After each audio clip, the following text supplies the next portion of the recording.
অথবা আলেম ওলামার সাথে আসা যাওয়া করত, আলেম ওলামার তত্ত্বাবধানে থাকতো, আলেম ওলামাকে মহব্বত করত, তাদের পরামর্শে জীবন কাটাতো। এত বড় জঘন্য বিষয় স্বপ্নে দেখার সাথে সাথে সে আলেমদের কাছে ইনফর্ম করতো, ঠিক কিনা?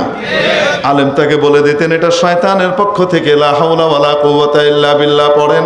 এই লোকও বেঁচে যেত জাহান্নাম হওয়া থেকে, জাহান্নামী হওয়া থেকে বেঁচে যেত। তার ছোট্ট ছোট্ট কচি বাচ্চাগুলাও দুনিয়ার মুখ দেখতো, ঠিক কিনা? ধরা খাইছে কেন? ইলম থেকে দূরে সরছে। নাহমাদুহু ওয়া নাস্তাঈনুহু ওয়া নাস্তাগফিরুহু ওয়া নু'মিনু বিহি ওয়া নাতাওয়াক্কালু আলাইহি ونعوذ بالله من شرور أنفسنا ومن سيئات أعمالنا من يهده الله فلا مضل له ومن يضلل فلا هادي له ونشهد أن لا إله إلا الله وحده لا شريك له ونشهد أن سيدنا وسندنا ومولانا محمدا عبده ورسوله أما بعد فأعوذ بالله من الشيطان الرجيم بسم الله الرحمن الرحيم يا أيها المزمل قم الليل إلا قليلا نصفه أو انقص منه قليلا أو زد عليه ورتل القرآن ترتيلا صدق الله مولانا العظيم ঐতিহ্যবাহী জামিয়া আরবিয়া আফসারিয়া মাদ্রাসা ও এতিমখানা ও এলাকাবাসীর উদ্যোগে আয়োজিত আজকের এই ঐতিহাসিক ওয়াজ ও দোয়ার মাহফিলের সর্বজন শ্রদ্ধেয় মান্যবর সভাপতি মহোদয়, উপস্থিত জাতের বিবেক, ওয়াজিবুল ইহতিরাম হাদারাতে উলামায়ে কেরাম, ভবিষ্যৎ ওয়ারাসাতুল আম্বিয়া, আজিজ তালাবা, ধর্মপ্রাণ ধর্মভীরু সর্বস্তরের তাওহীদি জনতা, পর্দার আড়ালের পরম শ্রদ্ধেয়া মা ও বোনেরা, আপনাদের সামনে মহাগ্রন্থ আল কোরআনুল কারীমের অত্যন্ত পরিচিত সুবিদিত সূরা সূরাতুল মুজাম্মিলের প্রথম কখানে আয়াতে কারিমা তিলাওয়াত করা হয়েছে। প্রিয় উপস্থিতি, রাসূল পাক সাল্লাল্লাহু আলাইহি ওয়াসাল্লামকে যখন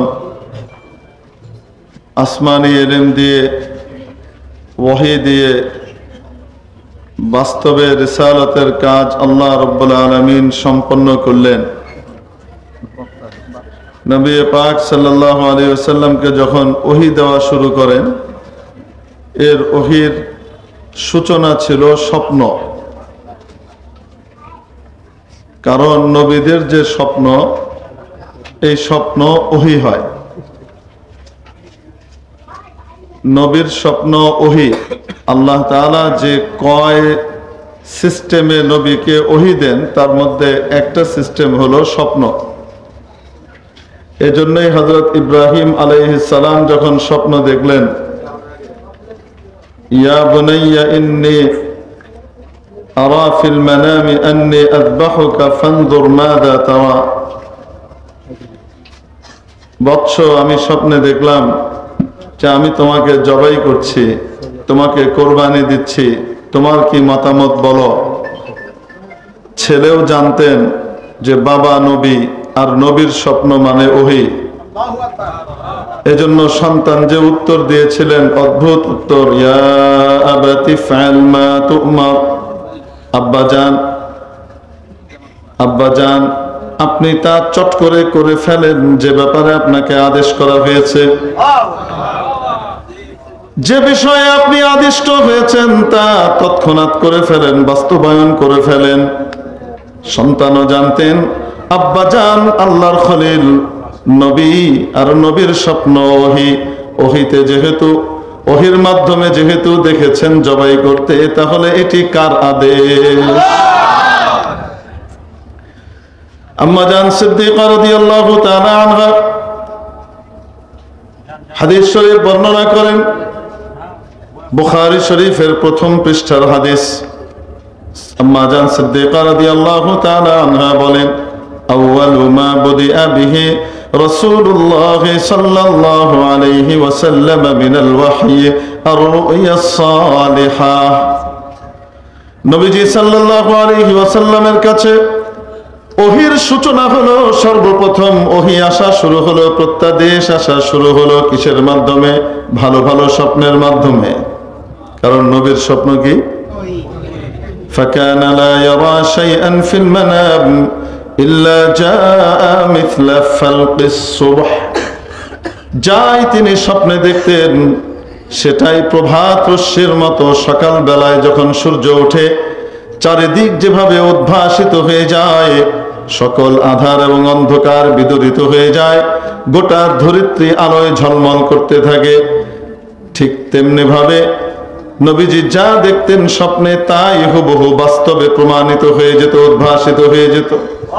যা দেখতেন সেটাই বাস্তবে হতো। এইভাবে 6 মাস স্বপ্ন দেখলেন। 6 মাস নবীর স্বপ্ন ওহী, নবীর স্বপ্ন অন্য কারো স্বপ্ন ওহী? আসতে বলেন। নবীর স্বপ্ন ওহী না, তবে ওলির স্বপ্ন ওহী। নবীর স্বপ্ন ওহী না, অলিকুল শিরোমণির স্বপ্ন ওহী। নবীর স্বপ্ন ওহী না, অমুক তমুকের স্বপ্ন ওহী। নবী ছাড়া কারো স্বপ্ন ওহী নয়, কারো স্বপ্ন শরীয়তের দলিল হতে পারে না, উনি যেই হোক না কেন। তবে হ্যাঁ, বেশির চেয়ে বেশি সববে মুরাজ্জিহ হতে পারে, সববে মুসবিত কখনো হবে না।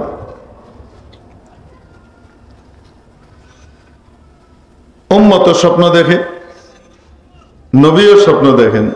নবীর স্বপ্নে ভুল হবার সম্ভাবনা নাই, উম্মতের স্বপ্নে ভুল হওয়ার আশঙ্কা আছে না নাই? তবে উম্মতকেও রব্বুল আলামিন অনেক সময় সত্য সত্য স্বপ্ন দেখেন। স্বপ্নের মাধ্যমে কখনো কখনো মেসেজ পাঠান। কে পাঠান? আল্লাহ পাঠান। এই জন্য হাদিস শরীফের মধ্যে এসেছে স্বপ্ন ওহির 46 ভাগের 1 ভাগ। এটির একটা অর্থ, একটা ব্যাখ্যা হলো এই যে ওহি যেমন একেবারে সত্য, ঠিক তেমনি ভাবে মানব জাতি যে স্বপ্নগুলা দেখে সেই স্বপ্নগুলাকে টোটালি যদি 46 দিয়ে ভাগ করা হয়, তোর মধ্যে 1 ভাগ স্বপ্ন ঠিক ওহির মতোই সত্য, আল্লাহর পক্ষ থেকে আসে। উম্মতের সত্য স্বপ্নকে ওহির 46 ভাগের 1 ভাগ বলে সাব্যস্ত করা হয়েছে। এটা একটা ব্যাখ্যা, তবে এটা খুব জুৎসই ব্যাখ্যা না, আরো ব্যাখ্যা আছে। উম্মত যে স্বপ্ন দেখে, নবী ছাড়া গায়রে নবী মানে যারা নবী নন তারা যে স্বপ্ন দেখেন, এই স্বপ্নের মধ্যে কখনো সারা দিনের চিন্তা ভাবনার প্রভাব পরিস্ফুট হয়। এই স্বপ্ন বহু ভাগে বিভক্ত হয়। কখনো মানুষ সারাদিন যা চিন্তা করে বা কোনো বিষয়ে টেনশন করছে, তার মাথার ভিতরে খুব পেরেশানি চলছে বা কোনো কিছু নিয়ে ভাবছে, ঘুমের মধ্যে মস্তিষ্ক ওই ভাবনাগুলোকে সুন্দর করে সাজিয়ে গুজিয়ে একটা অ্যাপার্টমেন্ট তৈরি করে তার সামনে দিয়ে দেয়। চমৎকার সাজানো গোছানো একটা বাগান বাড়ি তার সামনে স্বপ্ন দেখায় দেয়। আবার কখনো কখনো পেটের ভিতরে গ্যাস, এই গ্যাসের কারণে শরীরের উপরে চাপ পড়ছে, ঘুমের মধ্যে তার হরমোন কিছুটা ইমব্যালেন্সড হচ্ছে, ওটার কারণে মস্তিষ্কের উপরে চাপ পড়ছে এবং মস্তিষ্ক সুন্দর করে কিছু একটা তার সামনে পেশ করে দেয়। এটা একটা স্বপ্ন। এই 2 ধরনের স্বপ্নের বাস্তবতার সাথে কোনো সম্পর্ক। তৃতীয় প্রকার স্বপ্ন, এটা আরো জঘন্য, এটার সাথে বাস্তবের সম্পর্ক তো নাই, বরং বিরোধ। সেটা হলো শয়তানের পক্ষ থেকে আসা স্বপ্ন। শয়তান স্বপ্ন দেখাচ্ছে তোমার বউ তোমাকে বিষ দিচ্ছে, কিন্তু খাবারের ভিতরে অল্প অল্প করে বিষ মিশায়, চিনির ভিতরে সেই বিষটা আছে, তোমার বিশেষ চিনি দিয়ে খাওয়ায় আর সবাই অন্য চিনি দিয়ে খাওয়ায়। এই টাইপের স্বপ্ন একটা দেখাই দিল। এমনি বউ শাশুড়ির গন্ডগোল, শাশুড়ি ঘুম থেকে কয় এই ডাইনি আমারে মারতাছে। বুঝেন নাই মনে হয়? এই বউ শাশুড়ির ভিতরে গন্ডগোল লাগানোর জন্য ইবলিস মিয়া এসে কি করছে, এই স্বপ্ন দেখাইছে। এমনি ভাবে স্বপ্ন দেখলো শাশুড়ি তার জন্য তাবিজ করতেছে, হে স্বপ্নে দেখে শাশুড়ি তার নামে তাবিজ করতেছে যেন তার স্বামীর সাথে তার সম্পর্ক ভালো না থাকে। এবং দীর্ঘদিন সংসার করলে মাঝে মাঝে স্বামী স্ত্রীর ভিতরে একটু লাগালাগি ঠুংঠাং হয় কি হয় না? এটা একটু হয়, যেমনি হয় সাথে সাথে মনে হয় রে স্বপ্নে তো আমারে দেখাইছে, এই মাগি তাবিজ করছে আমার স্বামীর লগে যেন সম্পর্ক না থাকে। বুঝেন নাই? এগুলি আমাদের সমাজে হয় না মনে হয়? এগুলা আল্লাহর পক্ষ থেকে না শয়তানের পক্ষ থেকে? শয়তান আসে মানুষের ভিতরে বিভেদ সৃষ্টি করার জন্য, আত্মীয়তার সম্পর্ক ছিন্ন করাবার জন্য, স্বামী স্ত্রীর মধ্যে সম্পর্কের পেরিমিটারকে একদম নিচে নামিয়ে দেবার জন্য। যদি পারে তো বিচ্ছেদ করায় দিবে, ডিভোর্স করায় দিবে। স্বপ্নের ভিতরে শয়তান আসবে, এসে সুন্দর করে দেখাবে যে তার স্বামী আরেক বেটির হাত ধরে হাঁটতেছে আর খুব হেসে হেসে কথা বলতেছে। ঘুম থেকে ওঠার পরে তুমি কার লগে ঘুরছো আজকে বলো, তুমি কার হাত ধরে ঘুরছো আমাকে বলো, আমি সব জানি। বুঝেন নাই মনে? লাগননি গন্ডগোল। স্বপ্ন দেখছে, উনি মনে করছে ইব্রাহিম আলাইহিস সালামের স্বপ্ন। ইব্রাহিম আলাইহিস সালাম তো নবী ছিলেন, আপনারা কি নবী? আবার স্বামীর মধ্যে এমনি একটু সন্দেহের রোগ আছে, ছোটবেলা থেকেই তার অভ্যাসের ভিতরে খুঁত খুঁত খুঁত খুঁত একটা ভাব আছে। তার স্ত্রী সতী সাধী অত্যন্ত ভালো এক মানুষ। স্বপ্নে দেখাইতেছে শয়তান যে তার স্ত্রী সে বাইরে অফিসে যাওয়ার পরে আরেকজনকে চোখ টিপি মেরে ইশারা দিচ্ছে, আসো আসো। ঘুম থেকে ওঠার পরে তোমার ব্যাপারে আমার তদন্ত আছে, তোমার সব খবর আমার কাছে চলে আসছে, আমি সব জানি। হ্যাঁ সব জানে। এই যে স্বপ্নে দেখছে এটা কেডা দেখাইছে? আসতে বলেন। এই যে স্বপ্নগুলা, যেই স্বপ্নের কারণে আত্মীয়ের সম্পর্ক নষ্ট হয় এবং আত্মীয়দের মাঝখানে গন্ডগোল লাগে, বন্ধু বান্ধবের মাঝখানে গন্ডগোল লাগে, এগুলা অধিকাংশ আসে কার পক্ষ থেকে? অধিকাংশ। এই জন্য এই সমস্ত স্বপ্ন বিশ্বাস করতে নাই।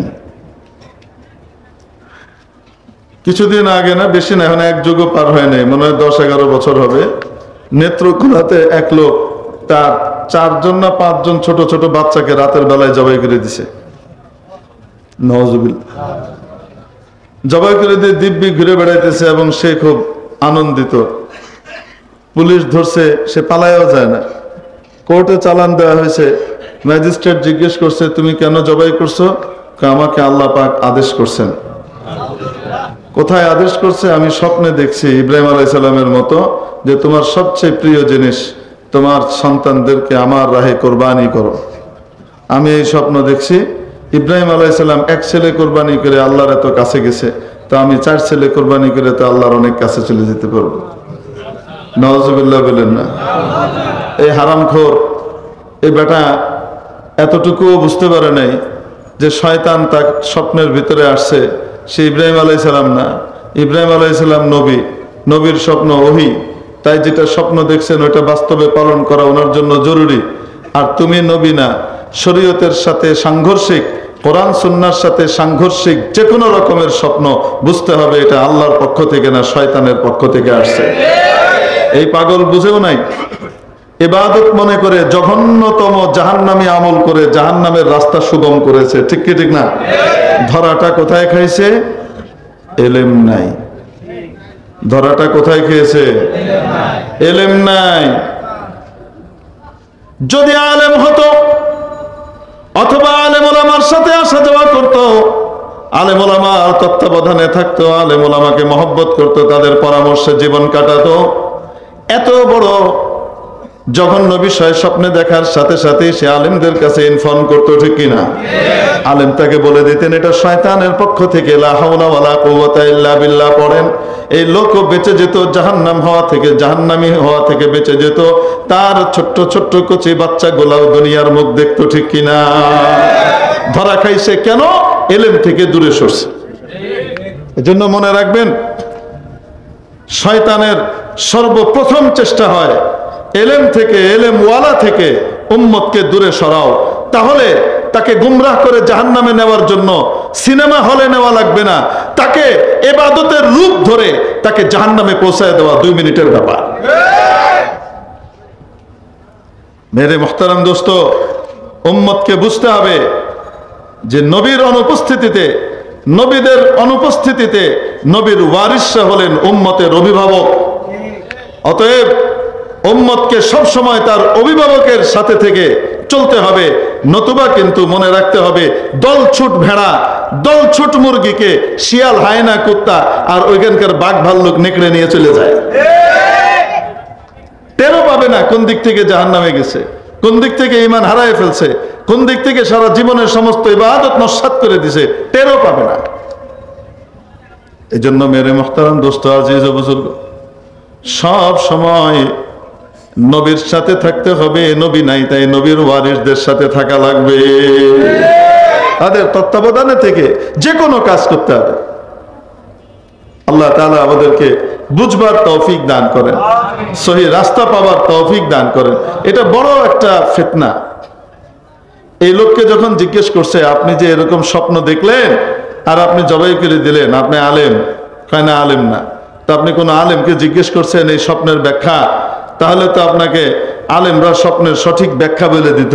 সেটা বাংলাদেশে কোনো আলেম আছে নাকি?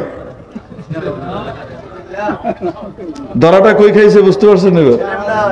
এইখানে দরাটা খাইছে। বাংলাদেশে কোনো আলেম নাই। এই একটা তবকা কিন্তু আমাদের দেশে আছে, সারা বাংলাদেশে। কিছু বললে বলবে কি, ওই মিশরের হুজুরের চেয়ে কি বাংলাদেশের হুজুর বেশি যায় নাকি? অমুক জায়গার হুজুরের চেয়ে কি বাংলাদেশ, টার্কির হুজুরের চেয়ে কি বাংলাদেশের হুজুর বেশি জানে নাকি? ওই বেটা, এলেমের ঠিকাদারি আল্লাহ তাআলা মক্কা মদিনারও দেয় নাই। এলেমের ঠিকাদারি আল্লাহ তাআলা আরবি ভাষীদেরকেও দেয় নাই। বরং যেই মেহনত করবে আল্লাহর কোরআনকে আর কিতাবকে পাওয়ার জন্য, আল্লাহকে পাওয়ার জন্য, আল্লাহ সেই জাতিকে, সেই দলকে আগে বাড়ায় দেবেন। আজকে গোটা আরব বিশ্ব যাদের হাদিসের কিতাবকে বাদ দিয়ে ইসলামের ফয়সালা করতে পারে না, আরবরা পর্যন্ত, সেই বুখারী, সেই মুসলিম, তিরমিজি, আবু দাউদ, নাসাই, ইবনে মাজাহ, এই 6 জনের একজনও আরবি ভাষী ছিলেন না। ইনারা সবাই অনারবি ছিলেন। বুঝাইতে পারি নাই? আজকে যারা কয় কথায় কথায় সৌদি আরবের হুজুর যে কি বাংলাদেশের হুজুর বেশি জানেন নাকি? বাংলাদেশের হুজুর বা সৌদি আরবের হুজুরের কোনো পার্থক্য নাই। পার্থক্য হলো কে কোরআন সুন্নাহকে সঠিকভাবে সঠিক ধারায় শিখেছে, কে শিখে নাই। এক একজনের শিক্ষা এবং বুঝার ভিতরে তারতম্য হইতেই পারে। ইমাম বুখারী উজবেকিস্তানের মানুষ, ইমাম নাসাই তুর্কমেনিস্তানের মানুষ, ইমাম তিরমিজি উজবেকিস্তানের মানুষ, ইমাম মুসলিম খোরাসানের মানুষ, ইরানের এক কোনার থেকে এক জায়গা পড়ছে এটা। ইমাম আবু দাউদ আফগানিস্তানের মানুষ, সিজিস্তান। এক একজন, এনারা সব এই রাশান বেল্টের লোকজন। এদেরকে দিয়ে আল্লাহ তাআলা তার নবীর ভাষ্যগুলোকে হেফাজত করিয়েছেন। কি ইঙ্গিত দিয়েছেন? যেগুলোকে তোমরা কুতুবে সিত্তা বলো, সিহা সিত্তা বলো, যে কিতাবগুলো ছাড়া হাদিসের জখিরা আর ভান্ডার অসম্পূর্ণ ধরা হয়, সেই কিতাবগুলো, এই বিশুদ্ধ কিতাবগুলো তৈরি হয়েছে কোনো আরবির হাত ধরে নয়, অনারবির হাত ধরে। বুঝিয়েছেন ইলমের ঠিকাদারি, কোরআনের ঠিকাদারি, ইসলামের ঠিকাদারি আল্লাহ তাআলা কোনো নির্দিষ্ট ভাষাভাষী, কোনো নির্দিষ্ট ভূখণ্ডের অধিকারীকে আল্লাহ তাআলা দান করেন নাই। এটা আল্লাহ তাবারাকা ওয়া তাআলা সারা পৃথিবীর মুসলমানকে ব্যাপক করে দিয়েছেন। এই বাংলাদেশের মধ্যে বসে, এই অঞ্চলের ভিতরে, এই আরজাবাদের পাশের এই কোনার জায়গার ভিতরে বসে জামে আফসারিয়া আরাবিয়ার ভিতর থেকেও বড় আলেম বেরিয়ে যেতে পারে, যেই বড় আলেম আরব আজমকে হারায় দিবে। অসম্ভব না সম্ভব? এই জন্য এই টাইপের কথাবার্তা একটা গোমরাহি। কি যে বাংলাদেশের হুজুররা কি জানে, আছে না? মনে হয় এরকম এইটা শুধু আপন লোকদের ভিতরে আছে তা না, যারা ইঁচড়ে পাকা মুসলমান তাদের ভিতরে বেশি। ইঁচড়ে পাকা মুসলমান মানে তার কোরআন হাদিস বুঝবার জন্য আলেম দরকার হয় না, আলেমের শরণাপন্ন যাওয়া দরকার হয় না, নিজে নিজে গবেষণা করে গো ভেষক হয়ে যান। আল্লাহ বুঝবার তৌফিক দেয়। কোন কথাতে আবার কে নারাজ হয়। আমার একদিন একজন বলে, আপনি তো হাদিস বিদ্বেষী। আমি কিছু কেটা গেছে, ও আপনার অমুক বয়ান শুনলাম, আপনি দেখলাম বুকে হাত বাঁধাকে কটাক্ষ করছেন। আমি যাই মেয়ে, আপনি দেখছেন আমি কি বলছি? যেভাবে দেখাইছি ওইভাবে যারা বাঁধে, আলে হাদিসটাও তো কোনোদিন কয় না যে নবী যেভাবে বাঁধছে। আলে হাদিস কোনো মৌলানা সাহেবও কয় না, অথচ ওই সিস্টেমে আপনাদের উম্মত, আপনাদের অনুসারীরা হাত বেঁধে সত্যিকারের সুন্নাহ তরিকায় যে হাত বাঁধা আছে সেগুলাকে কটাক্ষ করে আর নামাজের ভিতরে লাইতালাইতি করতে থাকে। কইলে আপনি কবেন যে এটা হাদিস বিরোধী হয়ে গেছে। হাদিস বিরোধী হলে কেউ মুসলমান থাকে? কন না কেন? আল্লাহ আমাদেরকে সহি জিনিস বুঝবার তৌফিক দান করে। আমাদের আইবি ভাইয়ের নাম দিছে কিচ্ছা সম্রাট। আমাদের কয় আইবি ভাই কয় আমার নাম দিছে কিচ্ছা সম্রাট। আমি বললাম কিচ্ছা সম্রাট কেন, কারা নাম দিছে? কই যে আমাদের ওই ভাইরা, উনি যে নামে বলছেন সেটার আমি বললাম না, আমাদের দেশে আলে হাদিস ভাই যারা ওই অঞ্চলে তারা ওনার নাম দিছে কিচ্ছা সম্রাট। আমি কইছি কিচ্ছা সম্রাট কেন নাম দিল আপনার? কয় আমি যে কোরআন হাদিসের সমর্থনে বিভিন্ন ঘটনা, সত্য ঘটনাগুলো এনে ওইটার সাথে মিলাইয়া মানুষকে এক্সাম্পল দিয়ে বুঝাই, এই জন্য আমার উপরে তারা খুব রাগ। আমি বললাম এটা তো ওনার হুজুরাও করে। ওনার হুজুররা করলো, ওটা তো ওনার হুজুর, এই জন্য সব মাপ। আমি তো ওনার মতের না, এর লেগে আমার সব দোষ। এই টাইপের মন মানসিকতা কারোরই হওয়া ভালো না। চাই সে হানাফি হোক, চাই আলে হাদিস হোক, চাই শাফি হোক, চাই হাম্বলি হোক, যে আমি ঠিক বাকি সব গলত, এই টাইপের চিন্তা ভাবনা কারো ভিতরেই থাকা ঠিক না। তো এই যে একটা কথা বলে, বাংলাদেশের হুজুররা কি জানে? বাংলাদেশের হুজুররা কি জানে না জানে তা জানি না, তবে বাংলাদেশের হুজুরদের কারণে আজকে আপনি আমি কালেমা শরীফ পড়তে পারি। বাংলাদেশের হুজুরদের কারণে আমার আপনার নামাজ এখন সহি শুদ্ধ হয়। বাংলাদেশের হুজুরদের কারণে আপনার আমার জানাজার নামাজ সুন্নত তরিকায় হয়। বাংলাদেশের হুজুরদের কারণে আপনার আমার জানাজা ঠিকঠাক মতো করোনার সময় হয়েছে, যখন সবাই পিপি পরে ঘুরে বেড়াইছে, কোন করোনায় ইন্তেকাল করা কোনো মানুষের লাশ ধরতে কেউ রাজি ছিল না, ঠিক কিনা? বিনা নামাজে বিনা গোসলে দাফন করে দেওয়ার ব্যবস্থা করতেছিল। পুলিশ ভাইরা আগায় আসছে, কারণ চাকরি নাহলে চাকরি যাবে, পিপি পরে আইছে, গোসল ছাড়া দাফন করে দেওয়ার ব্যবস্থা হইতেছে। বাংলাদেশের এই আলেম ওলামারাই বলছেন করোনায় দরকার হইলে আমরা মারা যাব, কিন্তু একজন মুসলমানের লাশও বিনা জানাজায় বিনা গোসলে দাফন করা হবে না। আমরা গোসল দিব। যেখানে সন্তান তার মাকে রাস্তার ওই পাশে রেখে দিছে, কেন? করোনা হয়েছে, বাড়িতে অন্যদের হয়ে যাবে, মারা যাবে। বাপকে ঘর থেকে বের করে দিছে, বাপ মারা গেছে, সেই বাপের কি ধরে না, লাশ টাচ করে না সন্তান। ওই সময় বাংলাদেশের আলেম ওলামারা আপনাদের মানুষদের সহিভাবে কাফন দাফন জানাজা নিজের প্রাণকে হাতে নিয়ে তারপরে আদায় করছে। বাংলাদেশের ওলামারা কি করছে নিজেরাই হিসাব করে দিয়ে, এর চেয়ে বেশি বলার দরকার নাই। যার চোখ আছে এতটুকুতেই খুলবে, যার চোখ নাই জিবরাইল আলাইহিস সালাম আইসাও তার চোখ খুলাইতে পারবে না। জিবরাইল আলাইহিস সালাম চোখের সামনে নাজিল হইলেও আবু জেহেলের কপালে হেদায়েত জুটে নাই। আল্লাহ তাআলা আমাদেরকে বুঝবার তৌফিক দান করেন। তো বলছিলাম ওই যে নেত্রকোনার মিয়া তার সন্তানদেরকে জবাই করে দিছে, পত্রিকায় আসছে এগুলা। হুজুর বলতেছেন যে আমি পাইছি, আমার মনে আছে। কেন? সে ইব্রাহিম আলাইহিস সালাম হবে। কি হবে সে? তার স্বপ্ন ওহী না শয়তানের ধোঁকা? তো উম্মত ওই কখনো সারাদিন যা চিন্তা করে সেটা দেখে, কখনো শরীরের ইমব্যালেন্সিভ পজিশনের কারণে হরমোনের তখনও স্বপ্ন দেখে, কখনো শয়তান মিয়া এসে স্বপ্ন দেখায়, আবার কখনো আল্লাহর পক্ষ থেকেও মেসেজ হয়, সত্য স্বপ্নও থাকে। এটার জন্য মুসলমান হওয়া জরুরি না, কাফেরও সত্য স্বপ্ন দেখতে পারে। কোরআনে কারীমের মধ্যে একটি ঘটনা এসেছে 12 নম্বর পারায়।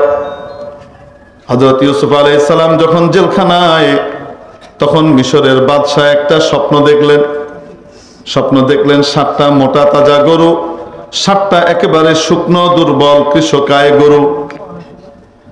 বাদশা স্বপ্নে দেখলেন শুকনো দুর্বল গরুগুলো হৃষ্টপুষ্ট মোটা তাজা গরুগুলোকে কপ কপ করে খেয়ে ফেললো,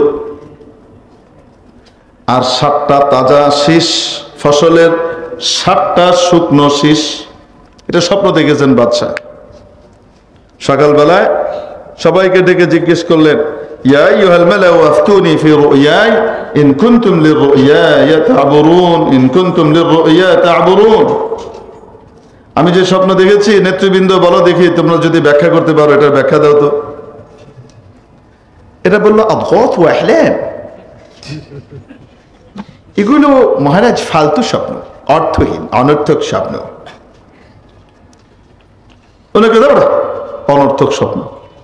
আমি কি স্বপ্নচারী রাজা নাকি যে 72 থেকে 75 পর্যন্ত স্বপ্ন দেখে যাব, আর 50 বছরের সামনে যাই হইতে থাকবে সেটাই আমার স্বপ্ন, সেটাই আমার স্বপ্ন। টানেল হবে তো আমার স্বপ্ন, ব্রিজ হবে তো আমার স্বপ্ন, রাস্তা হবে তো আমার স্বপ্ন, ভালো কিছু হইলো তো আমার স্বপ্ন, জনতা একবেলা খাইতে পারলো তো আমার স্বপ্ন। আমি কি এটা স্বপ্ন দিই নাকি? আমার রাজত্ব পরিচালনা বাস্তব নির্ভর, আমি স্বপ্ন টপ্ন দিই না। স্বপ্ন যেহেতু দেখছি অতএব এটার অর্থ অবশ্যই আছে। এরা বলে মহারাজ আপনার স্বপ্ন যে অনর্থক অর্থহীন এটা আমরা দলিল প্রমাণ দিয়ে সাব্যস্ত করে দেব। আচ্ছা বলো। প্রথম কথা হলো দুনিয়াতে কিছু প্রাণী আছে স্বজাতিকে খায়, যেমন মাছ, গজার মাছ, বোয়াল মাছ, ছোটগুলি রেখে দেয়, ঠিক কি ঠিক না? এরকম কিছু প্রাণী আছে, যেমন বাঘ বেশি খিদা লাগলে তার ছোট বাচ্চারে খেয়ে নেয়, নিজের বাচ্চাকে বাঘ খেয়ে ফেলে। এজন্য বাঘিনী কি করে, জুলজিস্টরা আমাদেরকে বলেছেন যে বাঘিনী বাচ্চা হওয়ার পরপরই সে তার বাচ্চাকে লুকায় রাখে অন্য কোনো জায়গাতে, বাঘের থেকে আড়ালে রাখে। কেন? এই আরাম করে খিদা লাগলে খেয়ে নেব, এই জন্য দূরে দূরে রাখে। যখন বাচ্চা মোটামুটি একটু বড় হয়, ত্রিং ব্রিং করে লাফাইতে জানে, বাপের গলায় কামড় দিয়ে ধরে আব্বা খবরদার খাওয়ান যাব না এরকম কথা কইতে পারে, মোটামুটি এতটুকু বড় হয়, তখন বাঘিনী তার বাচ্চাকে কার সামনে আনে? বাঘের সামনে আনে। এই যে সালাম করতে আসছে, নেন সালাম নেন, বুঝছেন কি বলছে? তো এরকম কিছু জানোয়ার আছে যেগুলা স্বজাতিকে খায়। গরু কোনোদিন নিজের স্বজাতি গরুকে খায়? তো আপনি দেখছেন গরু গরুকে খেয়ে ফেলছে, অযৌক্তিক। নাম্বার 2 যুক্তিহীন বিষয় হলো, যদি ধরা হয় যে গরু গরুকে খায়, স্বপ্নের মধ্যেই খেলো বুঝলাম, এটা কিছুক্ষণের জন্য ধরে নিলাম, তাহলে যুক্তি হলো মোটা তাজাগুলো দুর্বলগুলোকে খাবে। দুর্বলগুলা নিজেই তো একটুখানি, সে মোটা তাজারে পেটের ভিতরে জায়গা দিবে কই? তো দুর্বলগুলা মোটা তাজাকে খাওয়া, এটা আরেকটা অযৌক্তিক বিষয়। অতএব এটা অর্থহীন স্বপ্ন। ঘটনাচক্রে বাদশার যে জুসার ছিল, বাদশার জুস বানিয়ে খাওয়াতো যে লোকটা, তারপরে বাদশার জন্য আঙ্গুর চিপে ওটাকে দিয়ে স্পেশাল মদ তৈরি করে খাওয়াতো, ওই লোক এককালে জেলে ছিল এবং জেলে ইউসুফ আলাইহিস সালামের সাথেই ছিল। ইউসুফ আলাইহিস সালাম কেন জেলে ছিলেন? প্রধানমন্ত্রীর কোটায় মিথ্যা মামলার শিকার হয়ে, নারী কেলেঙ্কারিতে ফাঁসিয়ে হযরত ইউসুফ আলাইহিস সালামকে কোথায় পাঠানো হয়েছিল? কার কোটায়? প্রধানমন্ত্রীর কোটায়। কেন? প্রধানমন্ত্রীর মেম সাহেব চেয়েছে তাকে জেলে ভরা হোক, তাই প্রধানমন্ত্রী বউয়ের কথা মানতে গিয়ে তাকে কোথায় পাঠাইছে? জেলখানায় পাঠাইছে। হাজিজে মিশর, মিশরের প্রধানমন্ত্রী কাম খাদ্যমন্ত্রী। প্রধানমন্ত্রীর কোটায় মনে হয় জেলখানায় যায় না কেউ। ইউসুফ আলাইহিস সালামের মতো নবীকে জেলখানায় পাঠানো হয়েছে নারী কেলেঙ্কারির দাগ গায়ে দিয়ে। এই কেলেঙ্কারির দাগ কি সত্য ছিল না মিথ্যা? হযরত মুসা আলাইহিস সালামকে নারী কেলেঙ্কারিতে জড়িত করবার জন্য চেষ্টা করেছিল তৎকালীন সবচেয়ে বড় ধনকুবের, সবচেয়ে বড় বিলিয়নিয়ার, পৃথিবীর 1 নম্বর ধনী মিস্টার কারুন। কারুন মিয়া ছিল গরিব। মুসা আলাইহিস সালামের কাছে এসে বলেছে, আপনার ধর্মের লোকজন অনুসারীদের টাকা নেই, আপনি আমাকে দোয়া করে দেন আল্লাহ যেন আমাকে অনেক টাকা দেয়, তাহলে আপনার ধর্মের লোকদের জন্য ভালো কাজে আমি খরচ করতে পারবো। মুসা আলাইহিস সালাম দোয়া করে দিলেন, টাকাওয়ালা হয়ে গেল। টাকাওয়ালা হওয়ার পরে এখন আর মুসারে চেনে না। আমাদের দেশে এমন কিছু লোক আছে না, ছিল গরিব ফকির, আইসা হুজুরদের কাছে দোয়া চেয়ে নিয়ে, হুজুর একটু দয়া করে দেন, হুজুর এই করে দেন। হুজুর দোয়া করে দিছে, মাথায় হাত বুলাই দিছে, আল্লাহ তাআলা কোটি কোটি টাকার মালিক বানায় দিছে। টাকা পয়সা হওয়ার পরে এখন আর হুজুর চেনে না, হুজুরদের পিছনে আঙ্গুল ভরার লেগে সে সারাদিন চেষ্টা করে যায়। এই টাইপের লোকজন আছে না নাই? হুজুরদেরকে গুতানোর জন্য রেডি হয়ে যায়, অথচ হুজুরদের দোয়াতেই সে বড় হয়েছে। এটা নতুন না, এটি পুরান।